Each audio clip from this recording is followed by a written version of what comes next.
Bill Patterson is one of Britain's most sought-after character actors.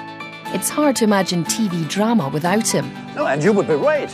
And in films, from the trauma of the killing fields to the madness of the adventures of Baron Munchausen. Please be reasonable. And he's as comfortable playing a paranormal investigator in Sea of Souls as he is in helping out the nation's favourite time traveller. He can literally turn his hand to anything. That's it, smashing. That's a nice lesson. Bill Forsyth is a multi-award-winning movie writer and director with an international reputation. In Gregory's Girl, a touching film about the pains of adolescence. Do you get any plasters in here? There's one next door. And Local Hero, a Scottish comedy with a Hollywood star, Burt Lancaster. You're my eyes and ears there. Give me details.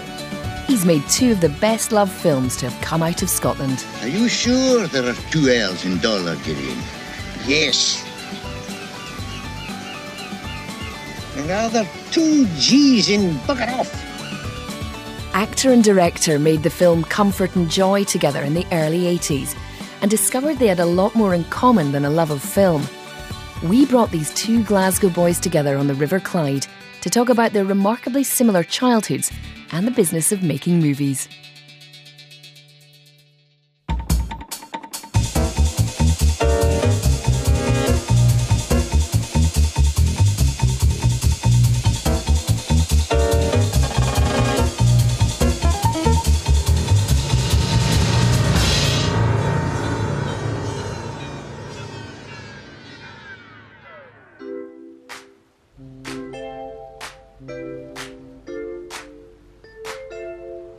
Bill Patterson and Bill Forsyth were born in the 1940s, only a year apart, and grew up in Glasgow, just a few miles from one another. We've led these strangely parallel lives as children in Glasgow. We grew up in, almost identical situations at the same time. But there's one difference between us, and that is that Billy's an actor. And actors, to me, always have remained very strange and exotic creatures and somehow magical, because I don't know what it is that they do, although I use them. So I might be able to kind of crack that magic a little bit today and find out a little bit more what's behind it. The 2 Bills have worked together only once on Comfort and Joy, a dark comedy set against the backdrop of post-industrial Glasgow.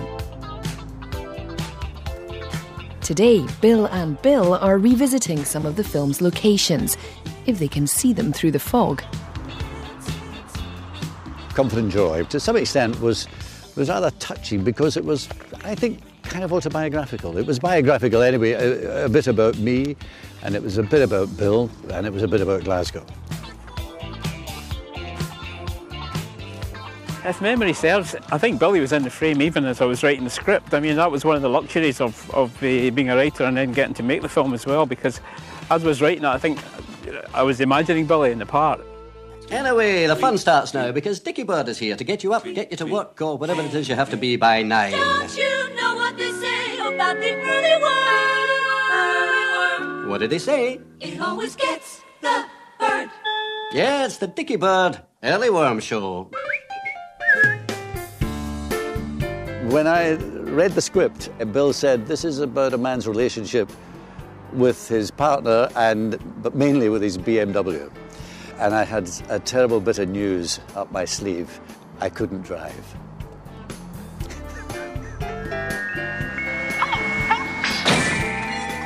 Billy said, could you pretend you could drive? Could you kind of look at so? I said, well, yeah, I mean, I know how to get a car along the road. I mean, I've tried that, but I don't have a license. And I used to be sitting in the car up on Kingston Bridge or something with big Glasgow policemen in their full gear saying, how are you, Mr. Patterson? Nice night, good night. What are you shooting tonight? Oh, that's the scene. Well, we've closed off that slip road there and you'll just slip up there. And if they just turned and said to me, do you have a license for this vehicle, Mr. Patterson? I could not have answered yes.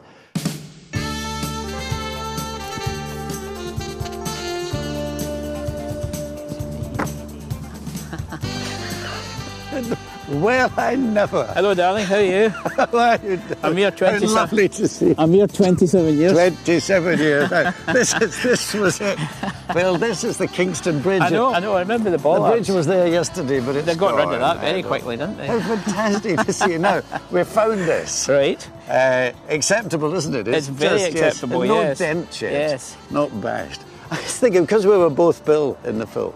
No, we should work this out today. Who's Bill and who's Billy today? Well, we go back to the way. Remember what they used to call me? Ian Madden, the first assistant. I forget. Used to shout, Big Willie. Big right. So you're Willie today, yes, right? for about 5 weeks I was Big Willie, and then one day he said, he shouted, "Could we have wee Willie in?" I said, "Wee." So I said, somebody's been talking. Bill Patterson's character, Dickie Bird, finds himself in the middle of a war between two rival Italian ice cream sellers, Mr. Bunny and Mr. McCool. But the film wasn't the big hit that was expected.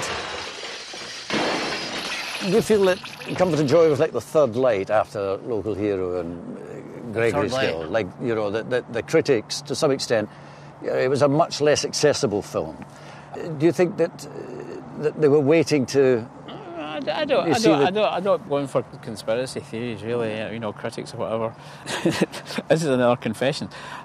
I actually didn't know what the ice cream wars were all about. I mean, they were basically about drugs. They were basically because the reason that people wanted these patches was so that they could peddle drugs through the vans. I was so innocent. I thought it was about actually trying to sell ice cream and having different flavours and things like that. But that's why the film was in that part of the film was so innocent and so underdeveloped. And I kicked myself, just about finished for about. The film was about 6 months old, and I suddenly read all this stuff and realised there was actually a real dark story going on. Yeah, there could have been a French Connection. Or something. And it can't be all that bad because it's one of Tarantino's coolest movies ever. It's on a list. It's on a list. Really? But the thing is, I'm wondering whether he might have stolen that Mr. Brown and Mr. Green thing from Mr. Bunny. Maybe the Mr. Browns and the Mr. Greens. Maybe that's an homage. Of course. Could be an homage or a ripple.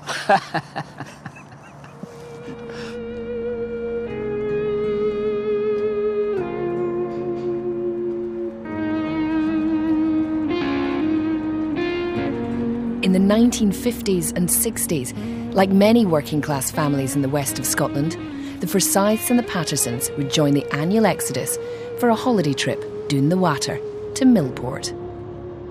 Thousands would leave Glasgow on the Clyde steamers, such as the Waverley. There she is, Billy, there she blows. The last of the breed. A bit like yourself, in your book you mentioned that the old trunk went on ahead. I remember exactly as you did, the trunk getting filled up with all your toys, and I think my mother even took cutlery and pots and pans. What did she pay for the house? I haven't a clue. Oh, it's cost £16 a month. £16 a month. I didn't think it was that expensive. That was in the mid-50s, £16 a month, so not an inconsiderable sum. No. But value for money, nevertheless, you know that.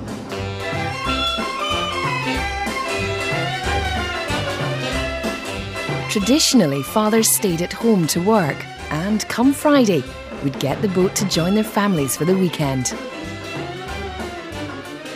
I had always imagined the daddies getting on the boats, you know, from the shipyards here. No. They get the train down to then they just got it from Weems Bay. That would be the talisman, right? Yeah.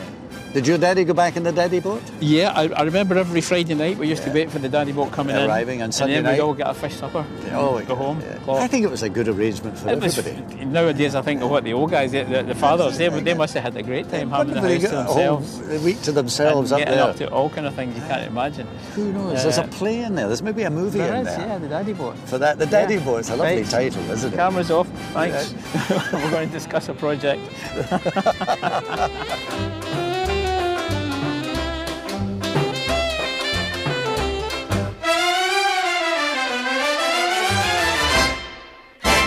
That was my brother's bike, but I was posing with it, and there was something else look of at a sartorial nature. A big yellow paisley pattern cravat. Yeah, well, that's another thing we shared. What possessed me to wear a cravat?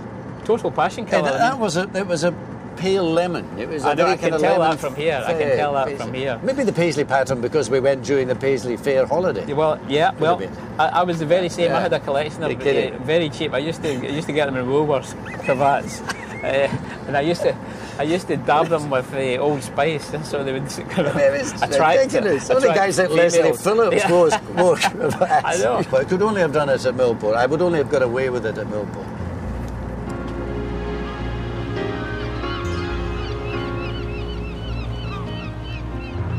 As they later discovered, the two Bills shared not only holiday adventures, but also the same teenage dream. But I thought I'd become a pilot in the Fleet Air Arm, and then was found wanting. Right. Well, that's the same. I've got similar tales of that. I had lots of ambitions to be a pilot, and at that age, anyway. Yeah. And what happened to it? I think it was a social thing, because when I went there, all the other guys, they seemed to know each other.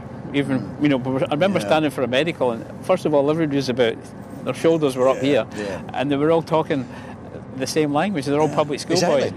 When I realised that there was this kind of class thing that I'd never been aware of, and you heard these voices, and then it hits you like a wall. And I thought, these guys don't know much more about the subject than I do. I knew nothing about the subject, but they knew equally nothing. But they gave the impression of knowing about it, and I thought that I'm going to learn how to do that. I'm going to learn how to sound like you know more than you really do.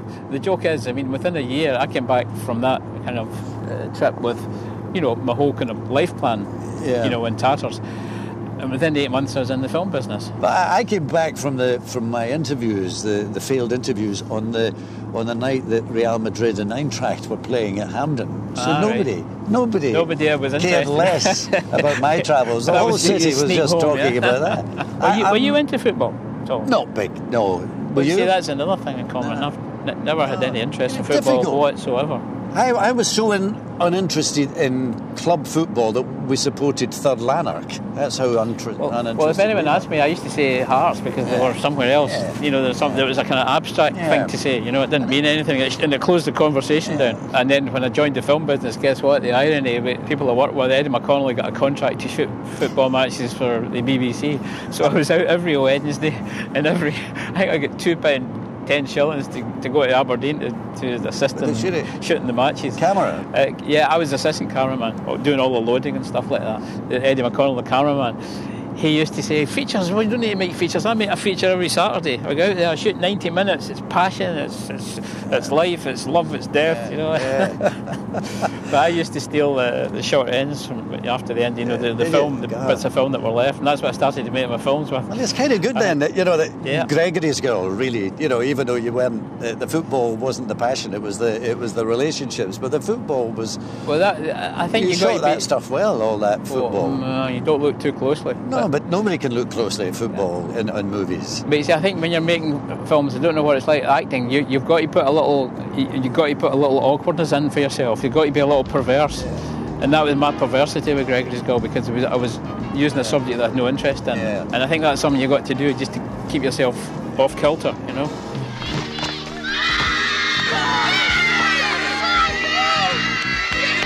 at that.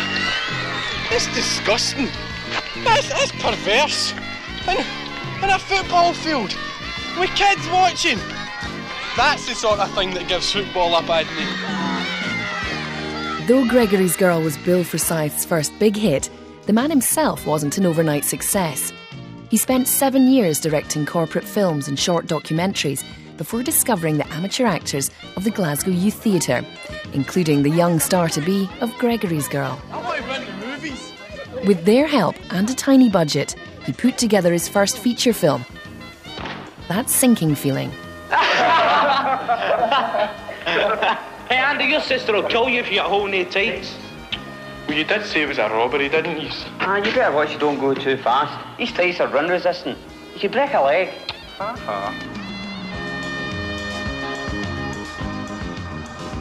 Well, you know that story that Jack Nicholson was once asked why he earned so many millions just doing tiny scenes and acting. He said, well, actually, he did the acting for nothing. They just paid him for waiting. For hanging about. So they paid him for that. And that's exactly what we do. Well, we wait. And we waited a lot we did. on Comfort and Joy. I need a drink. Don't tell me you've got your secret. I need a drink. Or you're changing lenses. Yeah. That's good. You're not drinking. Oh, he is drinking. Mm-hmm. This Sorry, is patented by you're performing. Bill Forsyth patented chewy. It's called a chewy. It doesn't work for shots. You call it a drinky. Fantastic. Come on, Billy, So this nearly is there. it. That's us. Oh. Where's the Winnebago? This is it. We're seeing not And quite clear. as much as we saw that day. Yeah. And I did a wee run over here, didn't I? I did a sort of